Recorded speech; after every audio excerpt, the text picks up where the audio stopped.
Hello, my name is Andy Gillies, and this is a recorded speech for the ISIT Conference Interpreting Diploma, Simultaneous with Text 2026, and the topic is Internet Governance.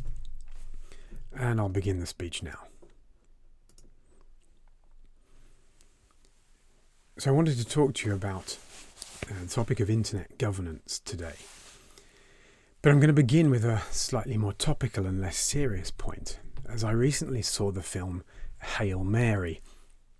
This is a typical Hollywood blockbuster, and the title is at one and the same time a reference to a prayer, Hail Mary, and also to a type of action in American football, the Hail Mary, which instead of a carefully planned and short distance play during the game, involves the quarterback just throwing the ball as far and as high towards the goal as they can and hoping that someone catches it.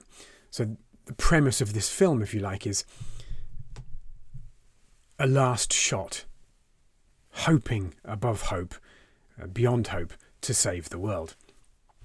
Now, I mention the film because the premise of the film is that there is a global environmental catastrophe which needs an international and global response to solve.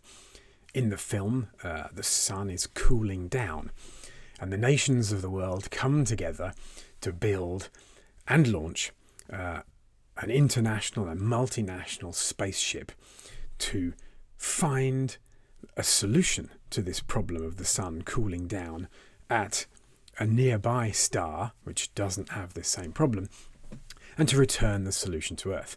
Now, I won't give you a spoiler about how the film ends, but it is a Hollywood film, so perhaps you can guess. Now, let's bring this back to global governance of the climate. Usually, when we think about climate governance or environmental governance, we think of climate change, and indeed this film, Hail Mary, is proof of that. But actually the first example of a global attempt to deal with an environmental issue was when we tackled the question of the ozone hole in the 1980s and the 1990s. So let me just briefly tell you what that was about. In the 20s and 30s, chlorofluorocarbons were discovered, CFCs, and they were considered to be a sort of miracle chemical that could be used in many different applications, most notably air conditioning and fridges. But in the early 70s, scientists theorized that these chemicals were damaging the ozone layer. And in 1985, an Antarctic scientist, Jonathan Shanklin, confirmed the theory based on 20 plus years of data and published a paper showing that the ozone layer was indeed thinning out.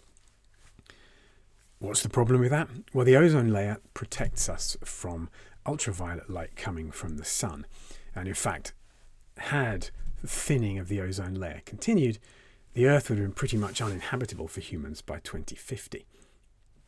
So the problem had been identified, proven by science, and the world came together very, very quickly. 2 years later, in 1987, the Montreal Protocol was signed, basically banning CFCs and similar.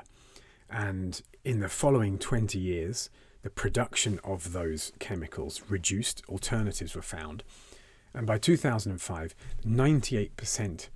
There'd been a 98% reduction in those chemicals covered by the Montreal Treaty. So when in the early 90s, it became clear that we also had another big environmental issue that needed solving, namely climate change, the ozone approach, if you like, seemed to be the logical one to take. And so nations came together in 1995 for the first Conference of the Parties, the COP, to try to tackle climate change and the greenhouse gases that caused it. The Kyoto Protocol was signed in 1997, But this year, or last year, we had the COP30, 30 years on. Those of you who live in Paris might remember COP21 in Paris in 2015, which was announced as a big success. But we still have a climate problem. So why did it fail, where the ozone approach didn't fail and succeeded? In much less time, by the way. Well, I think there's a couple of big points. Firstly, economic interests of individual people weren't so much put under threat by the ozone approach. It's quite easy to buy a different fridge. It's very difficult to change from a combustion engine car to an electric car. It's very expensive. And of course, oil is really the backbone of most Western economies, whereas CFCs were not. Add to that, in 2016, so 1 year after the Paris COP, Donald Trump came to power in the US, and he was very much a climate skeptic. And so that sort of put the brakes on somewhat. In 2024, Trump was elected for his second term, and the brakes have been applied again, even more sharply, if you like. So where does that leave us now with a global attempt to solve the climate issue? Or indeed any issue? Well, one approach might be to ignore it, hope it goes away and wait for a post-Trump era. But another has been suggested by the Prime Minister of Canada, Mr. Carney, Mark Carney. And I think that that's a really interesting approach, which I'd like to go into in a little bit more detail. What he's basically saying is that it's not black and white anymore. It's not multilateral versus bilateral. But he actually uses this term borrowed from the French, variable geometry, that countries can pick and mix their approaches to suit everybody involved. But I think the clearest way for me to deal with this is to read part of the speech that he gave at the Davos Economic Forum this year. And I will start reading from the third paragraph of page 5 in the document that was distributed. I beg your pardon. I will start reading from the first paragraph under the box on page 4 of the document that I distributed earlier. So that's the first paragraph under the box on page 4 of the document that I distributed earlier. And I'll start quoting now. This is not naive multilateralism, nor is it relying on their institutions. It's building coalitions that work, issue by issue, with partners who share enough common ground to act together. In some cases, this will be the majority of nations. What it's doing is creating a dense web of connections across trade, investment, culture, on which we can draw for future challenges and opportunities. The middle powers must act, because if we're not at the table, we're on the menu. But I'd also say that the great powers can afford, for now, to go it alone. They have the market size, the military capacity, and the leverage to dictate terms. Middle powers do not. But when we only negotiate bilaterally with a hegemon, we negotiate from weakness. We accept what's offered. We compete with each other to be the most accommodating. This is not sovereignty. It's the performance of sovereignty while accepting subordination. In a world of great power rivalry, the countries in between have a choice: to compete with one another for favour, or to combine to create a third path with impact. We shouldn't allow the rise of hard power to blind us to the fact that the power of legitimacy, integrity, and rules will remain strong if we choose to wield them together. Which brings me back to Havel. What would it mean for the middle powers to live the truth? First, it means naming reality. Stop invoking rule-based international order as though it still functions as advertised. Call it what it is: a system of intensifying great power rivalry, where the most powerful pursue their interests, using economic integration as a weapon of coercion.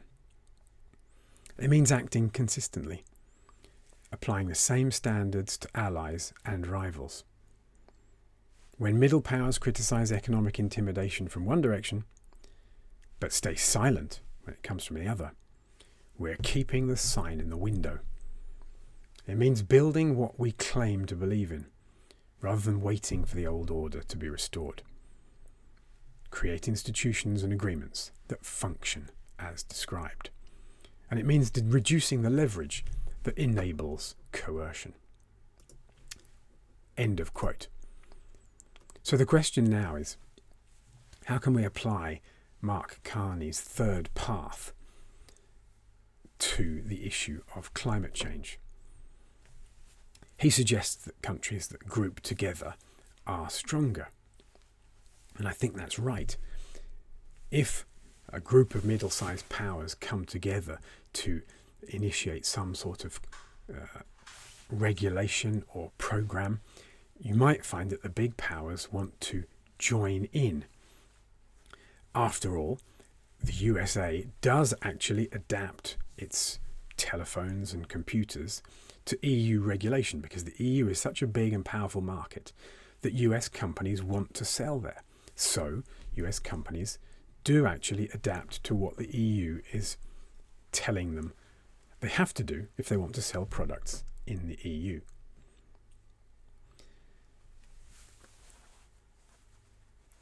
So Carney is suggesting that the middle powers can group according to topics. So, for example, Canada, the UK, and Australia could have one agreement on methane, but the UK, Australia, and Japan could have a different agreement on solar power, and Canada, Mexico, and Brazil could have an agreement on electric cars.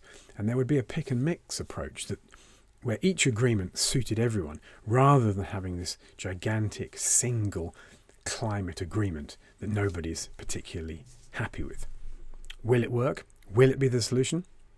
Well, I think only time will tell, but surely it's better than denying the fact that the COP, the COP, and our current approach to climate governance is in serious trouble, if not already dead in the water. Thank you.